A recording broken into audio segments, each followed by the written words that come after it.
So you also need to know your body, so that if anything happens, at least you need to know how am I going to handle myself.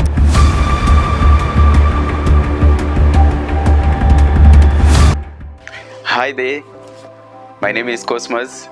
I hope I find you well.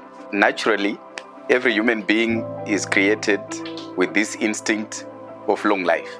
You would agree with me that if you happen to fall sick, the first thing which you want is to get better as quickly as possible, because you just want to live longer. Now, as Cospharm, we play in the pharmaceutical industry.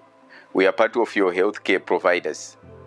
And today, I'm so happy and proud to be introducing a new project for Cospharm Group. I'm so excited that over the next maybe 1 year or 2 years, you will be seeing so many different faces who will be coming to this platform talking about all different matters of health. This project which we have started is born out of a sincere desire that when you fall sick, even as much as you are going to go to your healthcare practitioner, as you are going to go to your pharmacy and to your doctor, there is some basic knowledge which you would want to have so that you can look after yourself well. Let me give you an example. Those guys who own vehicles, you will agree with me that at every specific period of time, you need to take your vehicle for car service. Maybe it's 5,000, maybe it's 10,000, but routinely you need to make sure that you take your car for service.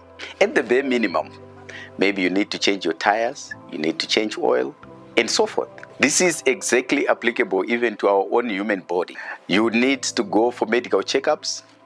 You also need to go routinely. Maybe you have got a flu, you've got a cold, you've got blood pressure, and so forth. You need to go to your pharmacy and get your relative medicines. But even still, as much as you go there, there are some basic things which you also need to know.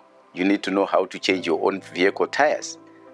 So you also need to know your body, so that if anything happens, at least you need to know how am I going to handle myself. So it is my hope that with this new introduced project, which I am officially mentioning to all of you, a podcast show, it will actually be so helpful to all of us. So today, this project, which I have always desired to do, is officially open.